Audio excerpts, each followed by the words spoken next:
The gleaming glass tower rose like a beacon against the morning sky, a monument to ambition and success. For Anya, it represented everything she had fought for. Every late night, every sacrifice, every whispered doubt she had silenced. Stepping through the automated doors felt less like arriving for work and more like breaching a fortress she had only ever dreamed of conquering.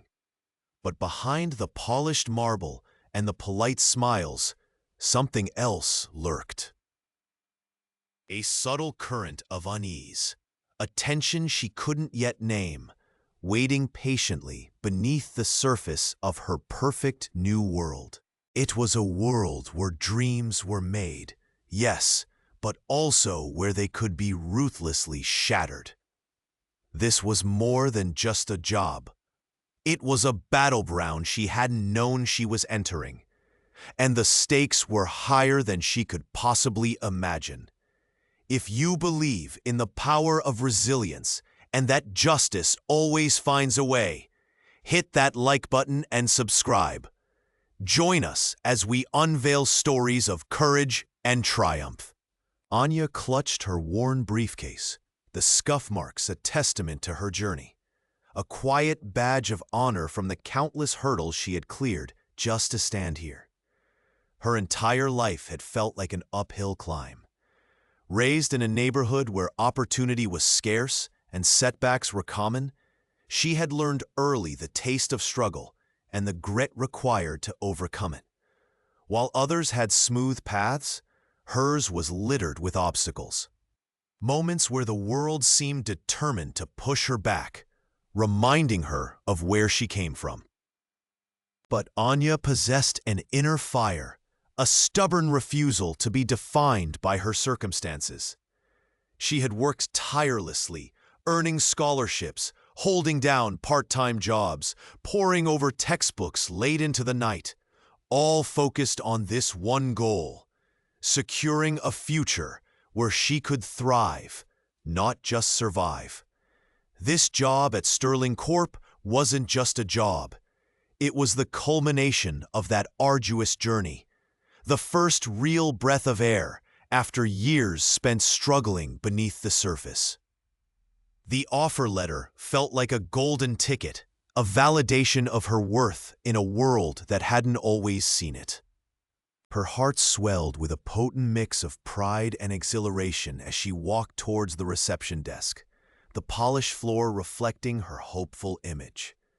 The air smelled faintly of expensive coffee and fresh flowers, a stark contrast to the sterile hallways and worn furniture of her past workplaces. Her new identification badge felt cool and official against her skin. As she was escorted through the buzzing office, she took it all in: the state-of-the-art equipment, the sleek, modern design, the distant murmur of productive activity. A genuine smile curved her lips. This was everything she had imagined and more. Yet, as she passed by various departments, she noticed fleeting expressions that didn't quite match the veneer of corporate harmony.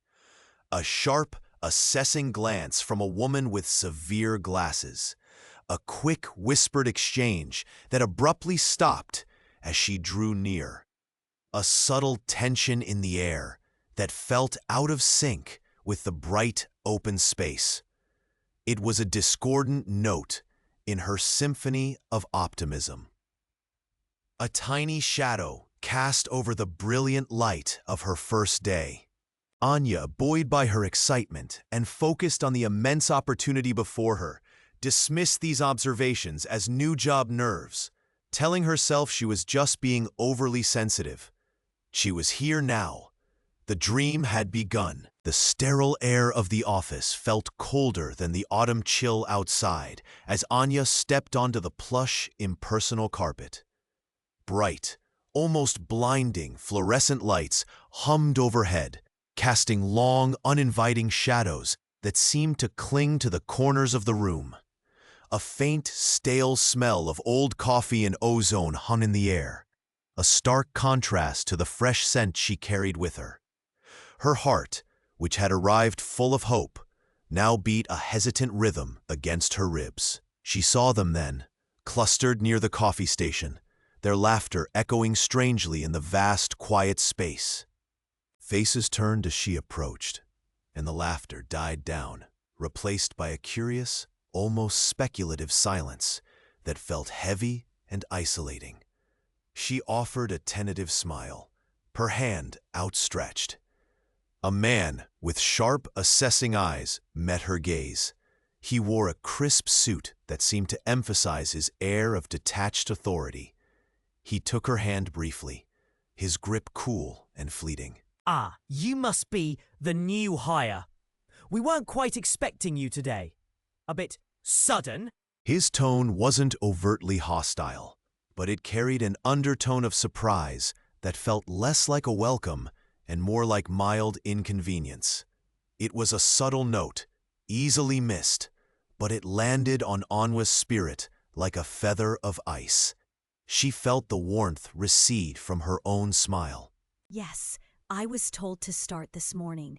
I'm really looking forward to getting settled in. A woman with perfectly styled hair and a condescending tilt to her head stepped forward, her eyes raking over Anya from head to toe. Her smile didn't reach her eyes. Starting today? How interesting. Most people get a proper onboarding process. You must be really eager. Or maybe just needed immediately for something nobody else wanted. The words, though seemingly casual, hung in the air like a barbed wire fence. It wasn't the question itself, but the inflection, the thinly veiled insinuation of being less than, of being a last resort, that stung. Anya felt a blush creep up her neck, a familiar warmth of shame rising unbidden.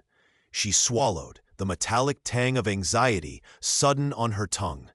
She noticed the others in the group exchange quick, knowing glances, a silent communication passing between them that she wasn't privy to.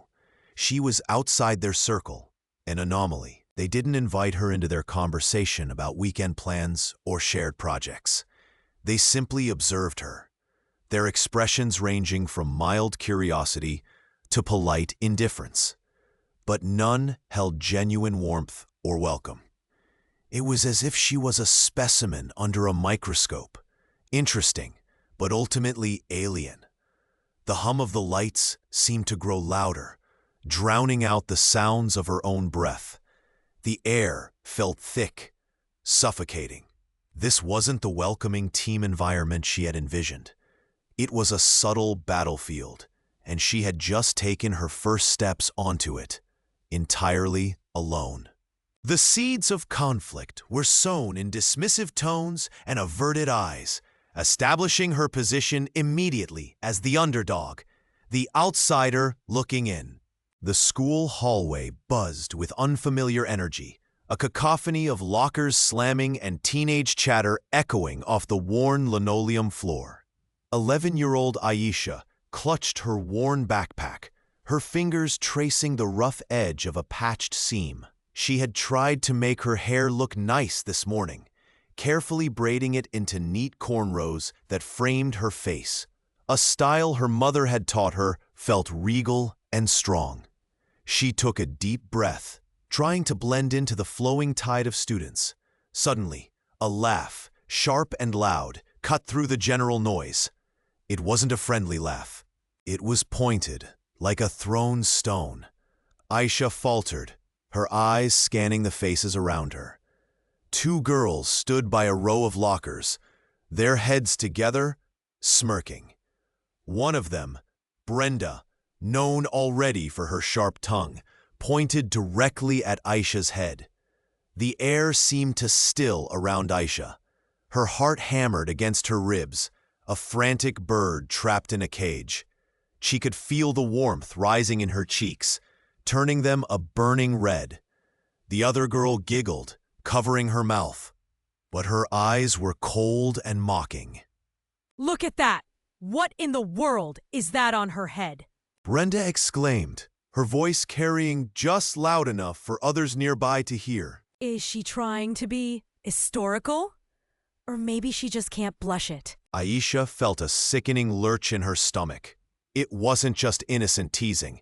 This was deliberate, cruel. It felt like a physical blow. She had never heard anyone speak about her hair like that, like it was something strange or ugly. Back home, it was just hair. Here, it was a target. Another voice, deeper and rougher, joined in from behind the girls. A boy, Mark, elbowed Brenda, a nasty grin splitting his face. Yeah, looks like ropes. Can she even feel her head under all that? He snickered, and a few other kids nearby chuckled nervously, unsure but wanting to fit in. The sound of their laughter felt like tiny needles piercing her skin. Aisha's vision blurred slightly, her eyes stinging. She wanted the floor to swallow her whole.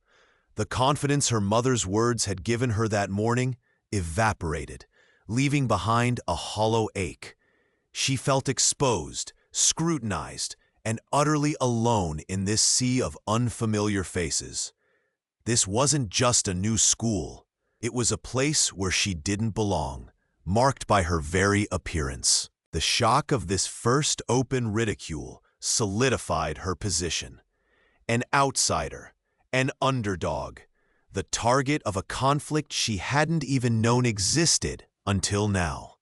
The veiled sneers and subtle snickers that had once felt like distant thunder now roared around her daily.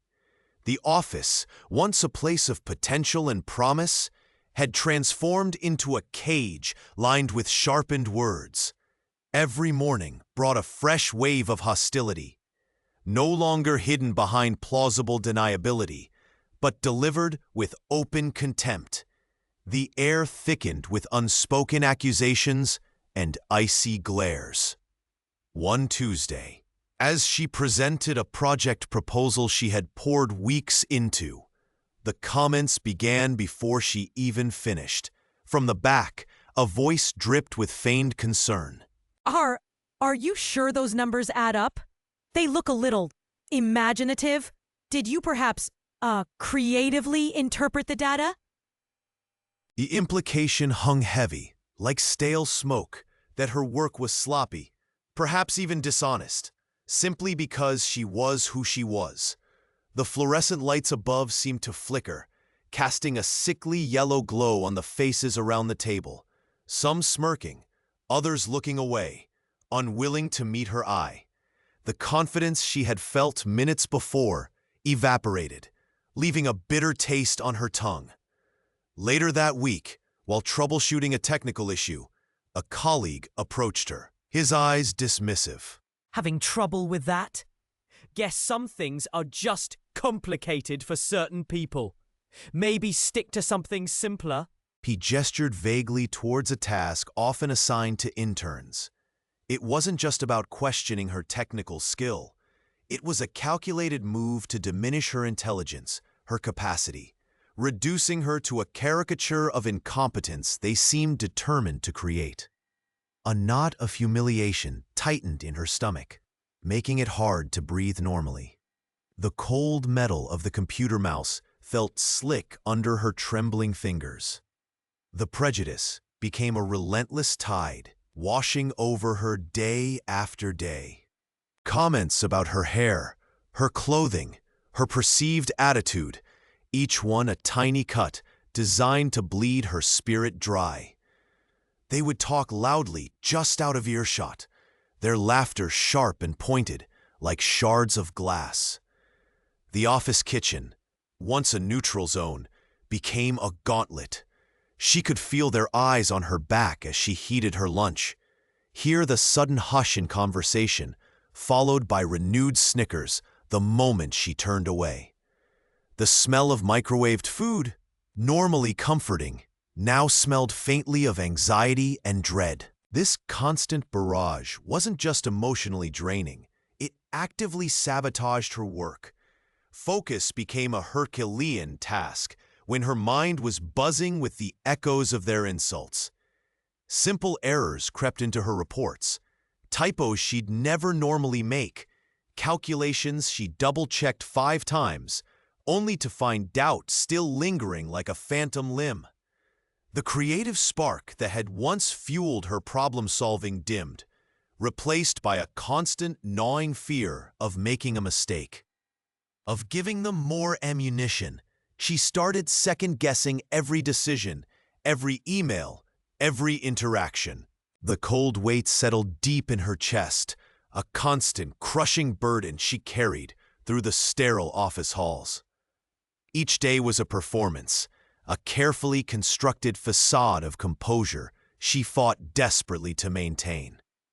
The air itself seemed heavy, thick with unspoken accusations and barbed whispers that followed her like a shadow. She saw it in their eyes, the averted glances, the knowing smirks, the way conversations would abruptly cease as she approached. It wasn't just the overt acts, it was the pervasive atmosphere, the subtle chill that seeped into every interaction, every shared glance across the room. Loneliness became her closest companion in that place. Surrounded by people, she felt utterly isolated, adrift in a sea of veiled hostility. The camaraderie she saw shared among others, the casual laughter and easy rapport, felt like something from another world, a place she was permanently barred from entering. There was no one to turn to, no friendly ear to confide in, no shoulder to lean on. The thought of reaching out felt impossible. A vulnerability she couldn't afford in this predator's den. The constant barrage of negativity chipped away at her sense of self, like relentless waves eroding a cliff face. She found herself second-guessing every decision, every word she spoke, every action she took. Were they right? Was she truly incompetent, difficult, or somehow deserving of this treatment? The seeds of self-doubt had been planted, and in the fertile ground of her isolation, they began to sprout, twisting and constricting her confidence. Sleep offered little respite. Her nights were plagued by restless tossing and turning, the day's slights replaying in her mind, amplified in the darkness. The bitter taste of anxiety was a constant presence, making it hard to swallow, hard to breathe deeply. Maintaining a professional demeanor felt like walking a tightrope over an abyss. There were moments, countless moments, when the urge to lash out, to cry, or simply to flee was overwhelming. She would retreat to the quiet anonymity of the restroom, gripping the edge of the sink until her knuckles ached, splashing cold water on her face, forcing herself to take shaky breaths. Back at her desk, the hum of the computers felt deafeningly loud, her own heartbeat a frantic drum against her ribs. She would catch snippets of conversation, seemingly innocuous, but laced with the subtle venom she had come to recognize instantly. Oh, she's trying that again? Bless her heart. The voice would drift across the cubicles, dripping with false sweetness, or perhaps a dismissive snort from the other side of the room. Some people just don't belong here, you know. They just don't fit. Muttered just loud enough for her to overhear. Each comment, each look was a tiny cut, and the accumulation left her raw and bleeding internally. The sheer exhaustion of constantly guarding herself, of battling the encroaching despair, was immense. It took every ounce of her willpower just to sit there, to focus on the task at hand, to prevent the tears that constantly threatened to spill. Her professional mask was cracking, the edges beginning to fray under the relentless pressure. How long could she endure this slow, agonizing disintegration of her spirit?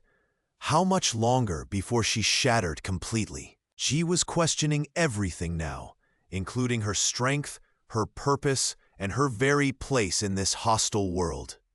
Steeling herself against the biting wind that whipped around the building corners, she walked towards the office each morning, a quiet resolve hardening within her.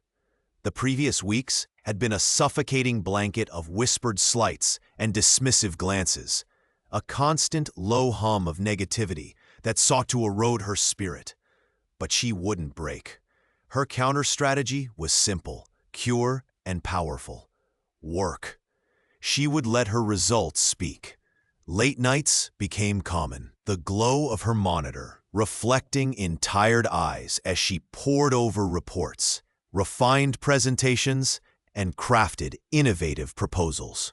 The air in her small cubicle often smelled faintly of stale coffee and the dry paper of countless printouts, tangible evidence of her solitary effort.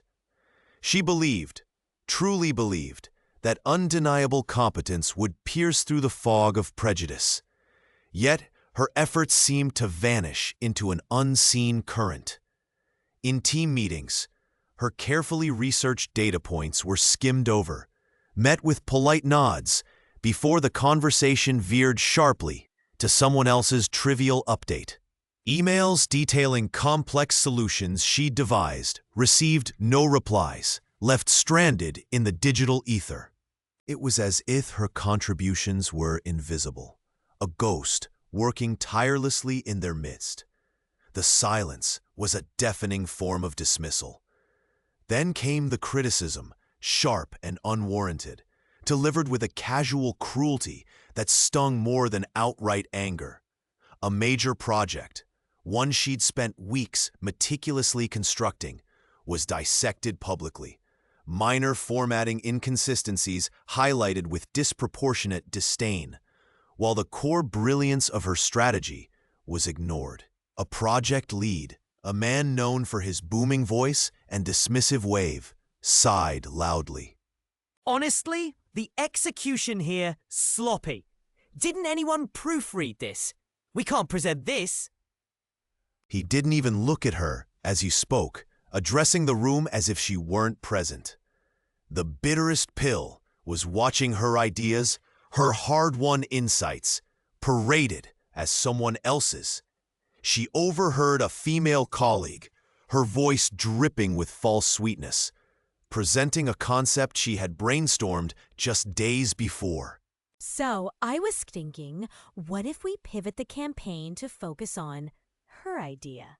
It's a fresh angle, really connects with the target demographic. A wave of nausea washed over her as others praised the colleague's brilliance. It happened again and again. Phrases she'd used in memos reappeared in others' presentations. Solutions she'd proposed quietly found their way into official strategies, always credited elsewhere.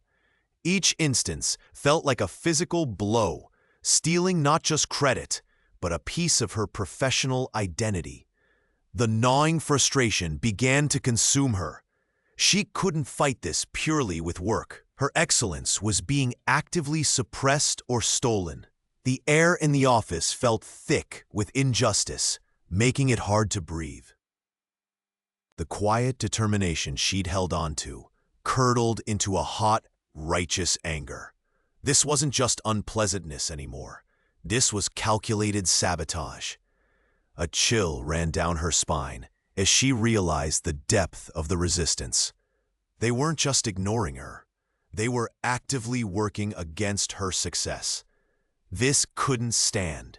She began to document everything: dates, times, specific incidents, saving emails, noting witnesses. The conflict was escalating, and she knew, with a sudden, cold clarity, that her response had to escalate too, moving from quiet diligence to a strategic, professional counterattack. The air in the corridor felt unusually heavy, thick with the unspoken tensions that had become a constant companion. Each step Maria took echoed, not just on the linoleum floor, but in the hollow pit of her stomach. She clutched the strap of her worn bag, the fake leather cool and slightly sticky under her fingers. The harsh glare of the fluorescent lights overhead seemed to strip the world bare, exposing every flaw, every vulnerability. The faint, acrid scent of industrial cleaner, did little to mask the underlying metallic tang of fear that always seemed to linger in this place. Ahead, rounding the corner, was one of her tormentors. It was Jessica, the woman whose laughter always seemed sharpest, whose eyes held the most cutting disdain. Maria braced herself, her muscles tightening, preparing for the inevitable icy stare, the dismissive tilt of the head, perhaps a low, audible scoff just as they passed. She focused on a spot on the wall past Jessica's shoulder, willing herself to appear invisible, small, anything to make the encounter less painful. But as Jessica drew nearer, something unexpected happened. Jessica didn't lift her chin. She didn't meet Maria's gaze with that familiar, cruel sparkle. Instead, her eyes flickered downwards, then darted away towards a nearby office door. Her shoulders seemed to slump ever so slightly, and her mouth, usually set in a smirk, was a thin, unsmiling line. Excuse me. A phrase she had never once uttered to Maria before, always preferring silence or outright hostility. Maria stopped in her tracks, the sound of her own halting breath loud in her ears. The moment was so out of character, so utterly baffling, that it momentarily eclipsed the usual wave of dread. She turned slightly, watching Jessica's retreating back disappear down the hall. Was it a trick? A new way to mess with her head? Her mind raced, trying to decipher the strange interaction. It felt like a tiny crack had appeared in the solid wall of antagonism, a single unexpected note in a symphony of cruelty. Still reeling from the bizarre encounter, Maria turned back towards her destination. As she did, her eyes met those of Mr. Abernathy, one of the senior executives. He was standing near the end of the corridor, typically a remote figure who rarely acknowledged the existence of lower-level employees like herself. He wasn't smiling, wasn't frowning. His expression was unreadable, yet his gaze held hers for a fraction of a second longer than was comfortable or normal. There was something in his eyes, a flicker of recognition, a hint of understanding, or was it concern? Or perhaps something else entirely, something knowing. It wasn't accusatory, like the looks she usually received. It wasn't indifferent. It was something quiet, intense, and profoundly unsettling. He didn't nod, didn't speak. He simply held her gaze for that brief, potent moment before turning and walking slowly away, disappearing around the corner in the opposite direction. The combined effect of the unexpected civility from her tormentor and the strange, significant look from a senior figure left Maria feeling disoriented, a tremor of confusion running through her veins. It was a glint of hope, perhaps, fragile and uncertain, poking through the oppressive clouds that had surrounded her. But it was also deeply unsettling. It felt like a piece had shifted on the board, a silent signal that the game, whatever game was being played, was about to change. Something was off. Something was definitely happening. But what? The questions swirled, leaving her standing alone in the corridor, the silence now amplified by the mystery of the past few moments. A subtle shift began to permeate the air of the sprawling office floors. It wasn't loud or sudden, but like a slow-growing vine, it wound its way into the consciousness of everyone within the building. Mr. Henderson, the CEO, a figure usually confined to the penthouse suite, a name on emails rather than a physical presence, began to be seen. His appearances were not announced. One moment, a team would be deep in a planning meeting, screens glowing with data. The low hum of conversation filling the room, the faint scent of stale coffee hanging heavy. The next, a shadow would fall across the threshold, and there he would be, leaning silently against the doorframe, arms crossed, his gaze sweeping over the faces before him. His eyes, sharp and intelligent, seemed to pierce through the veneer of busyness, seeking something hidden beneath. The room would fall silent, the click of keyboards ceasing, the low murmur of voices dying instantly. A palpable tension, thin and brittle, would settle over the group. They couldn't believe he was there, watching. He was seen walking the aisles of the open-plan offices, not rushing or looking at a phone, but slowly, deliberately, his expensive shoes making soft, rhythmic clicks on the polished concrete floor.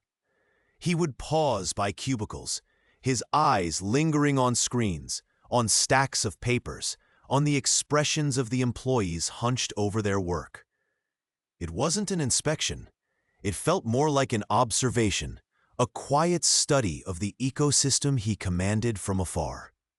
A faint, clean scent, perhaps expensive cologne, or simply the crispness of his tailored suit, would precede him, a stark contrast to the everyday smells of printers and packed lunches. He appeared in the cafeteria, not in the executive dining room, but amidst the linoleum floors and plastic trays, simply standing by the window, a solitary figure watching the cityscape. The chatter around him would dim, heads turning discreetly, eyes wide with a mixture of shock and confusion. What was the CEO doing? Here, he was a legend, a name associated with million-dollar deals and shareholder reports, not someone who lingered by the vending machines. This unusual omnipresence created ripples of intrigue throughout the company. Whispers followed him down hallways after he passed. Theories were exchanged in hushed tones during coffee breaks. Was he planning layoffs? Was he looking for someone? Was he finally taking a genuine interest in the ground-level operations? For the protagonist, who had felt invisible and unheard for so long, these sightings were particularly unsettling. Was this new presence a threat, exposing her vulnerability further? Or could it, impossibly, be the first flicker of a change?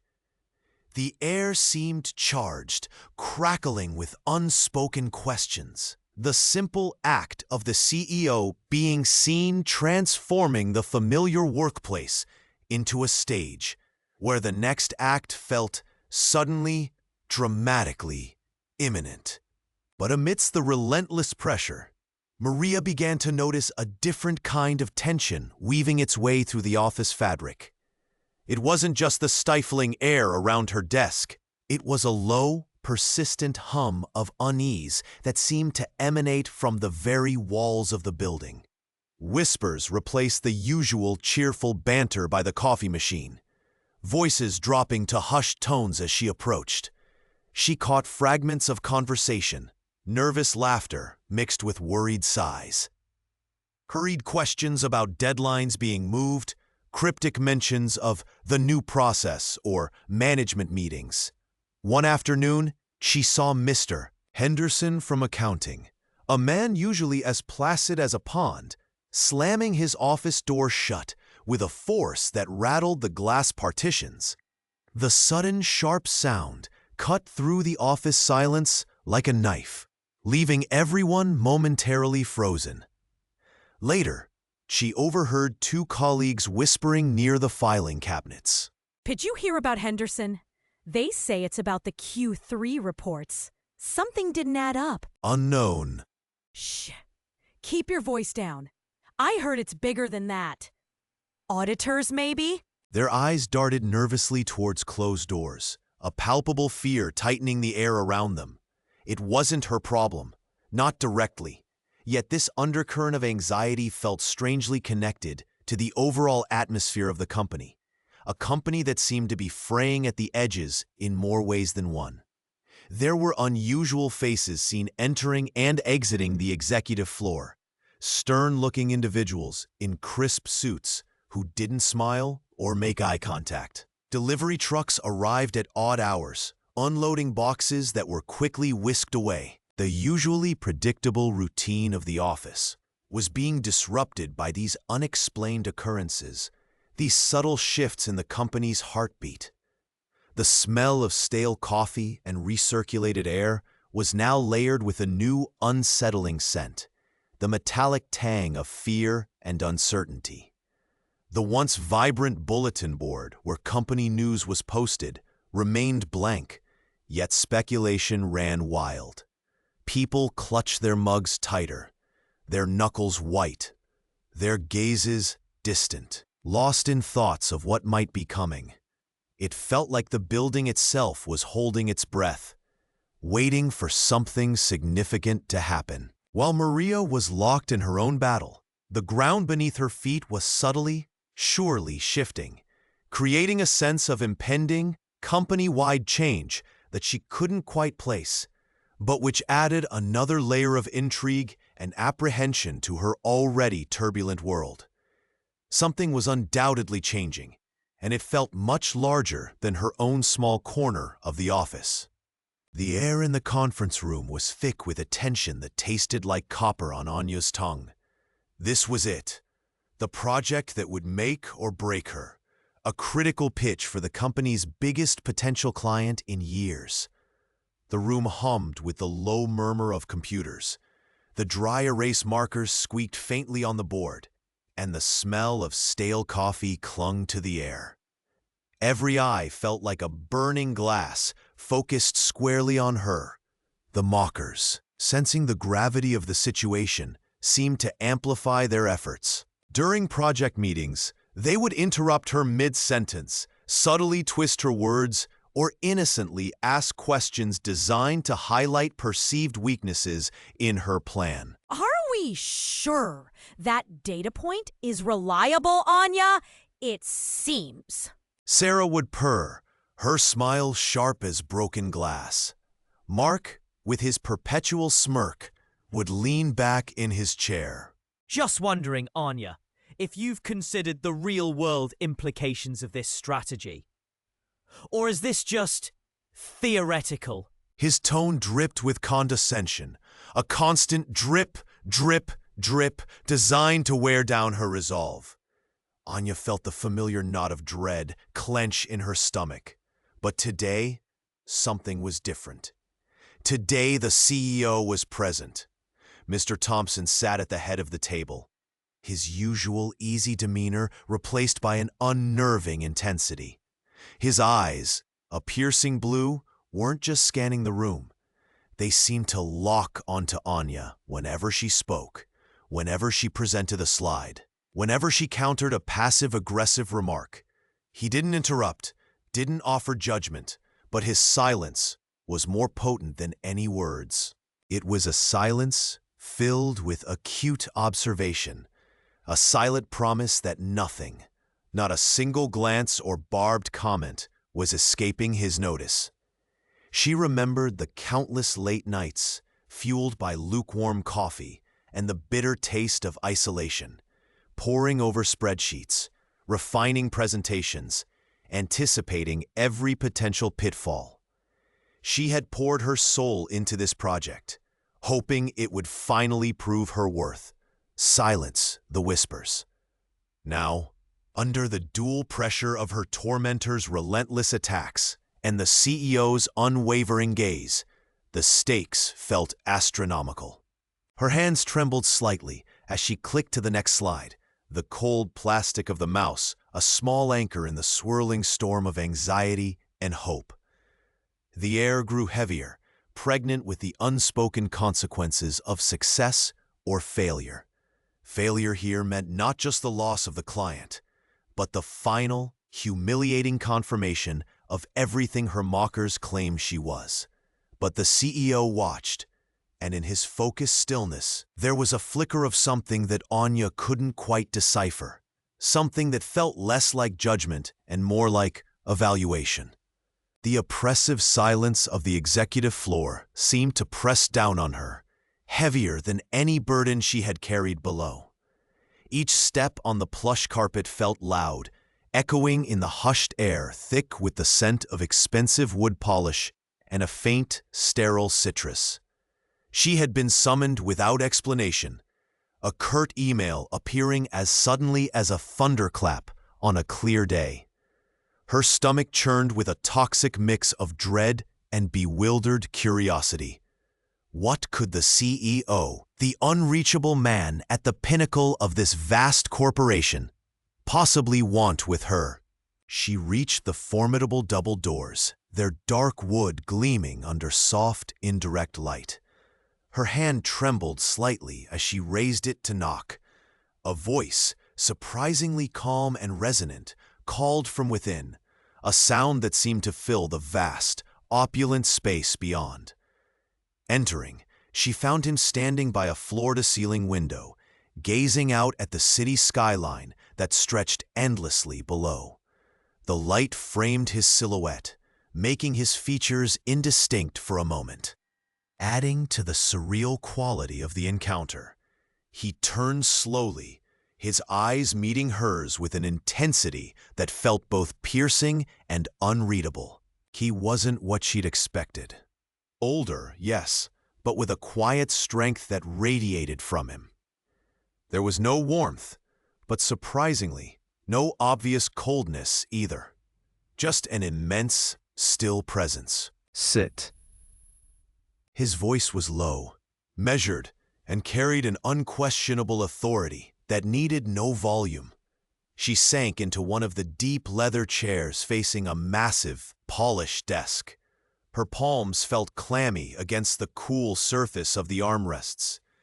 He didn't return to his desk, but remained by the window, the city a silent witness behind him. He spoke again, his words seemingly simple, yet they hung in the air with a weight that defied their brevity. Sometimes, the view from the ground looks very different than the view from up here. He paused, his gaze sweeping over her face as if searching for something specific. Wouldn't you agree? She blinked, utterly taken aback. Was he talking about her life, her struggles, or just making a philosophical observation? Confusion swirled in her mind, making it difficult to grasp a coherent thought. What did he know? What did he mean? I suppose that's true, sir. She managed, her voice barely a whisper, tight with nerves and confusion. He nodded slowly, a flicker of something unidentifiable in his eyes. It wasn't pity, but perhaps a quiet acknowledgement. Keep looking up, even when the dust makes it hard to see. And with that, the meeting was over. He turned back to the window, dismissing her presence without another word. She rose, mumbled a thank you that felt utterly inadequate, and retreated back into the hushed corridor, leaving the vast office and its cryptic occupant behind. Outside the doors, she leaned against the wall, the smooth, cool surface a stark contrast to the heat flushing her cheeks. What had just happened? It was brief, bizarre, and left her more confused than before. But beneath the confusion, a tiny, fragile spark ignited. Why those words? Why him? Why now? A cautious, tentative hope began to bloom in the barren landscape of her despair. A fragile possibility that perhaps, just perhaps, she wasn't entirely invisible after all. A hush fell over the bustling office floors. An email, stark and urgent, had landed in every inbox just minutes ago. Mandatory all-hands meeting, immediate, main auditorium. Confusion rippled through the cubicles like a cold draft. It wasn't quarterly review time, nor was there any major launch scheduled. A knot of anxiety tightened in many stomachs. Unexpected company-wide meetings rarely brought good news. People exchanged bewildered glances. the scent of stale coffee, momentarily forgotten in the sudden shift in atmosphere. They shuffled into the cavernous auditorium, the usual murmur of conversation quickly dying down as the room filled with nervous energy. The air felt thick, charged with anticipation. On the stage, beneath the blinding spotlights, stood not the usual HR representative or a department head, but the CEO himself, Mr. Sterling. His face was grave, his posture radiating an unfamiliar severity that quieted the last lingering whispers. A deep breath, a pause that seemed to stretch for an eternity, and then his voice, usually warm and motivational, cut through the silence, firm and resonant. Good afternoon, everyone. I apologize for the abruptness of this summons, but what I have to address is of paramount importance to the integrity and future of this company. A collective gasp rippled through the crowd. Integrity? Future? What could possibly warrant such a dramatic assembly? Eyes darted around the room, searching for clues on anxious faces. In the back rows, tucked away and hoping to be invisible, Maria felt a tremor run through her. Was this connected? Her hands, resting on her knees, trembled slightly. Fear warred with a fragile, terrifying hope. Across the room, near the front, Mark and Jessica exchanged quick, panicked glances. Their smug confidence from the morning had evaporated, replaced by a cold, creeping dread. Mark felt a bead of sweat trickle down his temple under the heat of the lights. Jessica's usually sharp eyes were wide with sudden fear, her perfectly composed facade cracking under the unexpected pressure. Mr. Sterling continued, his voice unwavering. It has come to my attention that there have been serious breaches of our company's code of conduct, specifically instances of harassment and a deeply concerning pattern of creating a hostile work environment for certain individuals. The words hung in the air, heavy and damning. Murmurs erupted briefly before being silenced by the CEO's stern gaze. This wasn't a general reminder about workplace ethics. This was specific. This was serious. The pit in Mark's stomach dropped further. Jessica paled visibly, her hands instinctively clenching into fists. Maria simply listened, her breath held captive in her chest, every nerve ending screaming. Effective immediately. A comprehensive and impartial investigation will commence. This is not a measure taken lightly. Our commitment to a safe, respectful, and equitable workplace is non-negotiable. All necessary resources will be dedicated to uncovering the full truth of these matters, and I assure you, appropriate action will be taken based on the findings. His gaze swept over the room, seeming to look directly into the soul of each person present. There was no warmth now, only resolve. This was it. The sudden, unexpected hammerfall that signaled the beginning of something irreversible. The plan, whatever it entailed, had just been set into motion, pulling everyone in the building into its unpredictable, dramatic current. Shock gave way to profound intrigue. The corporate facade had just shattered. The air in the conference room thickened, a palpable tension that seemed to hum beneath the fluorescent lights. The mocking laughter, the dismissive glances, the cruel whispers, they had hung in this very space just moments ago, thick with the stench of contempt. Now, the scent of stale coffee and nervous sweat began to override it as the tide began to turn.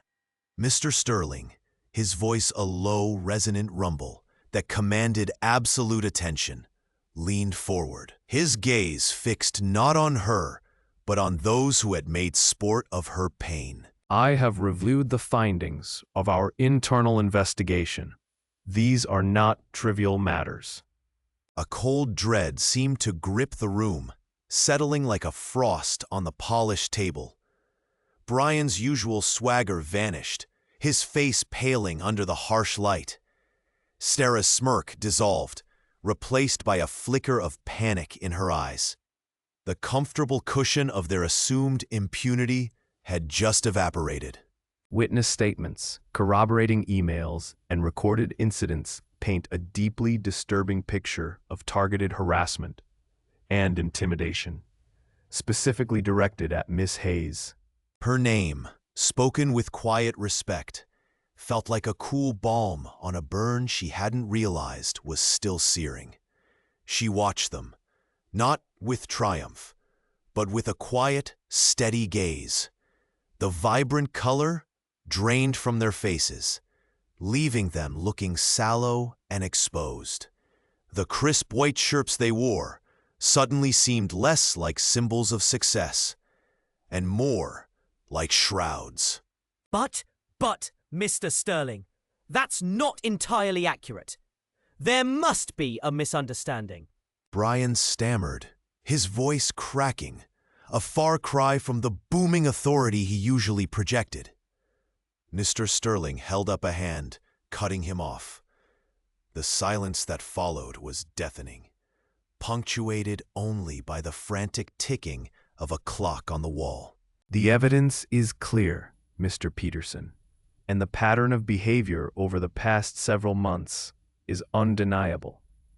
This isn't a misunderstanding. It is a deliberate and systematic effort to belittle and undermine a colleague. Sarah shifted in her seat, the sound of the leather chair a loud squeak in the quiet.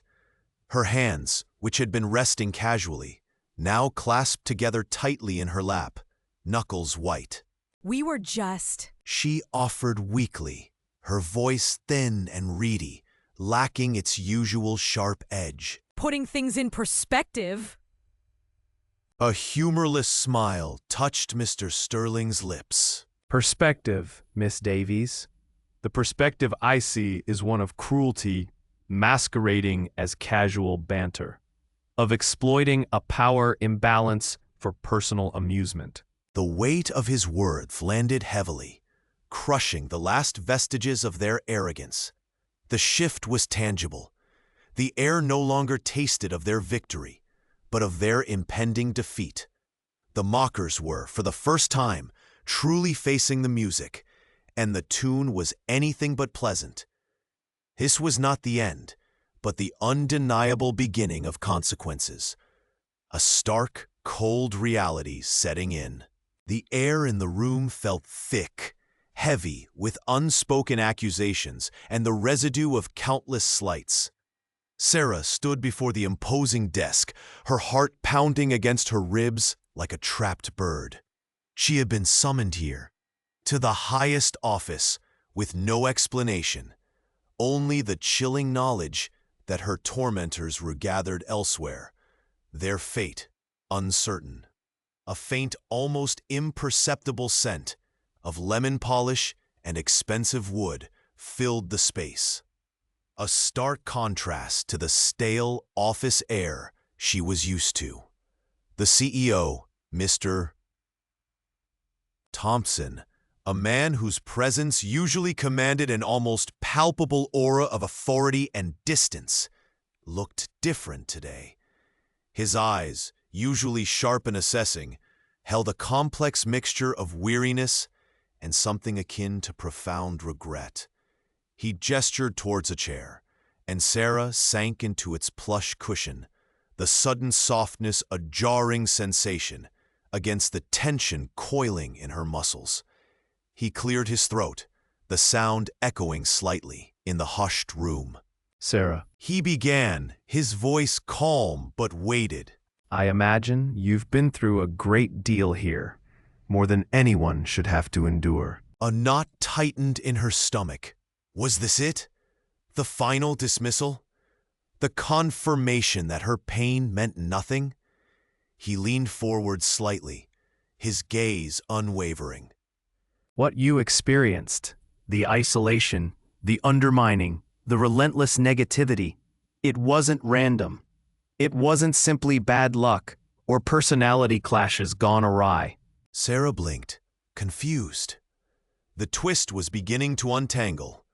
A startling revelation lurking beneath the surface of her suffering. For the past 18 months, He continued, the words dropping like carefully placed stones. this company has been engaged in a comprehensive, deeply difficult process. We knew there were systemic issues, a culture of toxicity, ingrained prejudices, a lack of accountability at certain levels. But identifying the root causes, the specific behaviors, and the individuals perpetuating them from within, that proved incredibly challenging through traditional means. He paused, allowing the weight of his words to settle. Sarah felt a tremor run through her. Systemic issues? A difficult process? We initiated a covert observation and documentation strategy. He finally stated, the full scope of the plan unfolding. We needed to see these patterns in action, unfiltered, without warning. To identify the rot, we had to let it reveal itself. He met her eyes again, a silent apology residing within their depth. You, Sarah, you became unknowingly central to that process. Your integrity, your competence, your resilience, they made you a target for those whose behavior we needed to expose. Every interaction, every slight, every instance of sabotage was being observed and meticulously documented as part of a wider investigation. Your experiences, painful as they were, provided undeniable evidence of the systemic issues we desperately needed to address. The words hung in the air, a seismic shift in her understanding. The cruelty hadn't been senseless, it had been data. Her suffering, a grim experiment for a higher corporate good.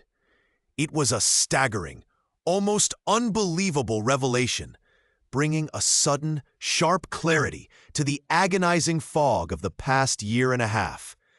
The darkness wasn't just personal. It was part of a much larger, hidden picture. A heavy silence clung to the office air, thick and suffocating.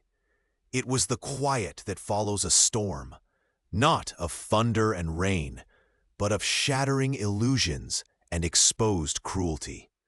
Where once there had been the low hum of idle chatter, punctuated by the sharp, barbed laughter directed her way, now there was only the clicking of keyboards and the nervous rustling of papers.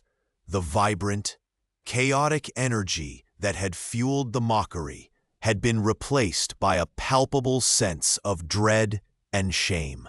She walked through the aisles, and the eyes that met hers were no longer filled with scorn or indifference.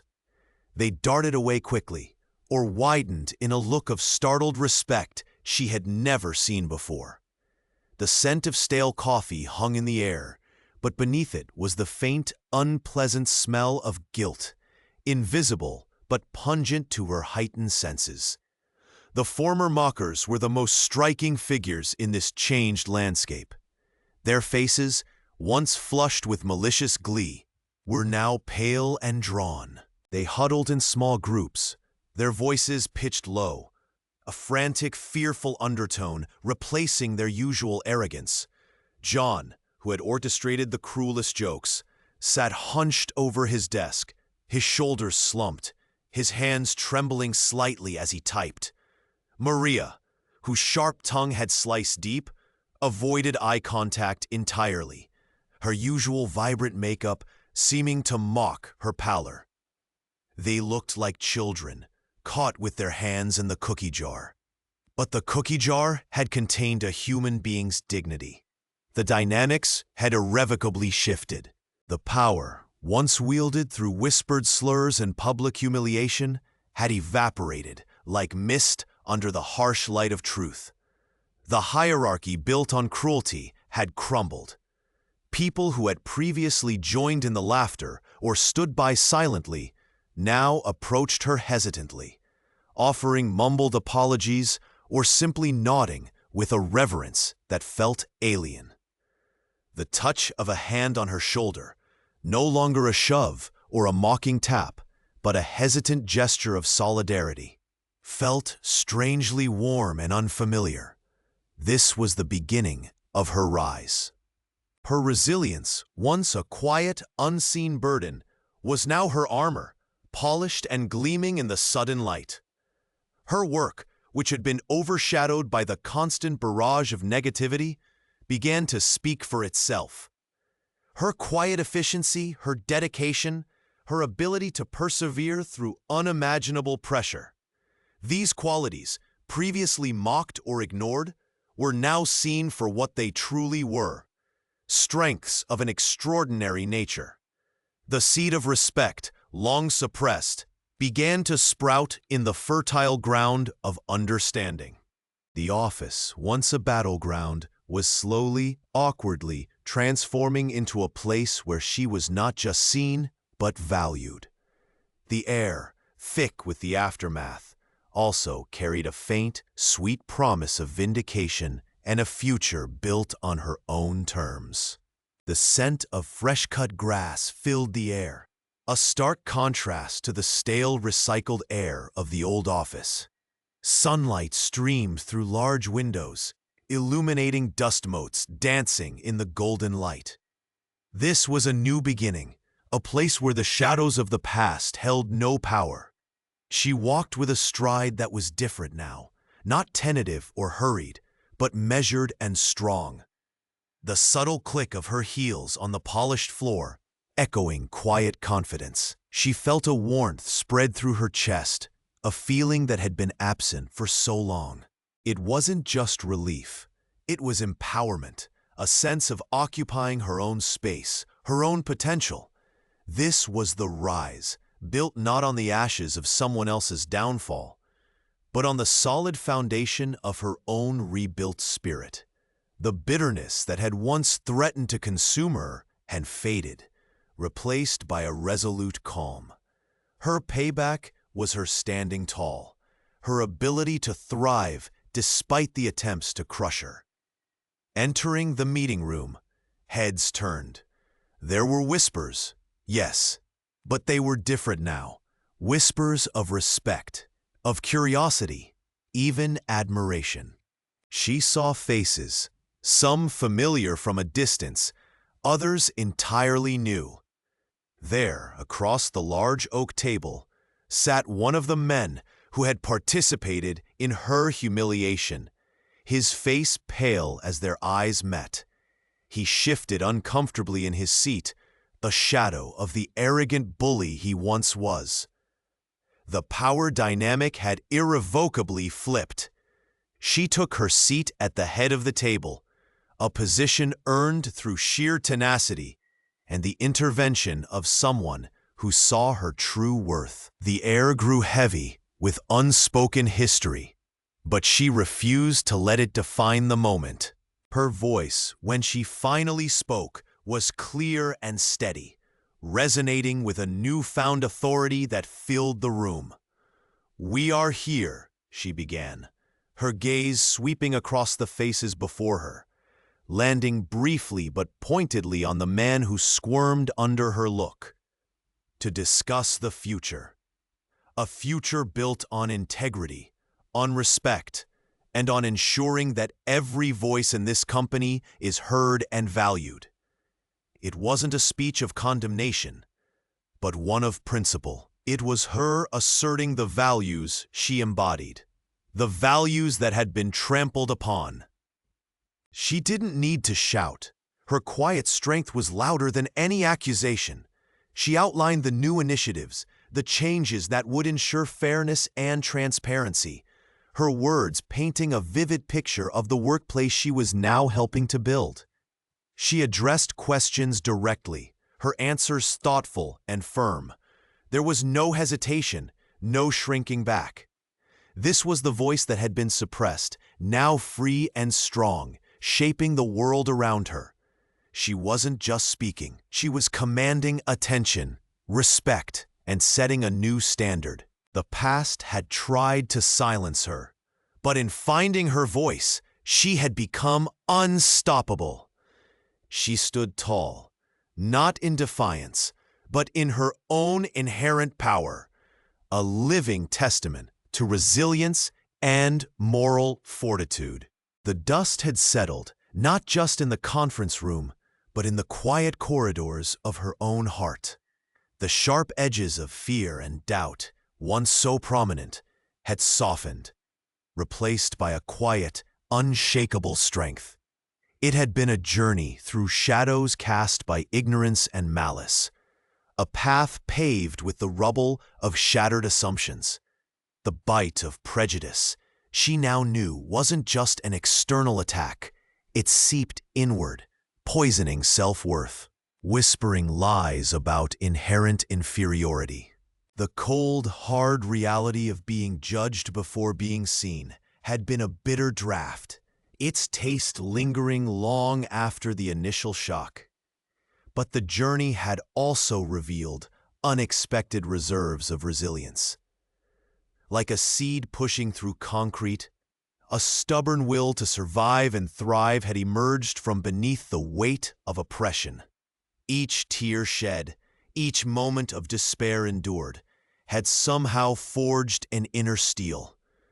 Standing firm hadn't been easy. It had felt like facing a hurricane, armed with only a whisper. Yet the whisper had grown into a voice, then a chorus, and finally a resounding declaration of worth. The moral lessons were etched into her very being, that prejudice diminishes not the target, but the one who harbors it, that resilience isn't the absence of pain, but the refusal to be broken by it, that standing firm is not just about personal victory, but about reclaiming dignity for oneself and lighting a path for others. She looked out a window, not at a past filled with struggle, but towards a horizon shimmering with possibility. The future wasn't a vague hope anymore. It was a landscape to be navigated with purpose, armed with the lessons learned and the strength gained. The experience had been a crucible, refining her spirit, burning away complacency. The world still held its challenges, its pockets of darkness, but she faced it now with eyes wide open, no longer the underdog paralyzed by fear, but a survivor who had stared into the abyss and walked back into the light, carrying the torch of her hard-won truth. The scars were a map of the battles fought, the victories won, a constant reminder that even in the face of overwhelming injustice, the human spirit possessed an extraordinary capacity to rise, to heal, and to inspire. The memories remained like quiet echoes in an empty room, the sting of isolation, the crushing weight of unfairness, the desperate plea for understanding that seemed to fall on deaf ears. But those echoes no longer held the power to cripple. They were simply reminders of the distance traveled, the chasm crossed from vulnerability to empowerment. The taste of triumph was sweet, not just because justice had prevailed, but because the fight itself had revealed a core of strength she never knew existed. It was a strength born of enduring, of refusing to yield, of finding a voice when silence felt safer. The future stretched before her, not as an unknown threat, but as an opportunity to live fully, authentically, and with the profound knowledge that even in the darkest moments, the light within could not be extinguished. The journey had ended, yes, but the story, her story, of resilience and hope was just beginning its most meaningful chapter. The final lesson wasn't just about surviving prejudice. It was about thriving beyond it, carrying the torch of courage forward, leaving a lasting legacy of strength for others to follow.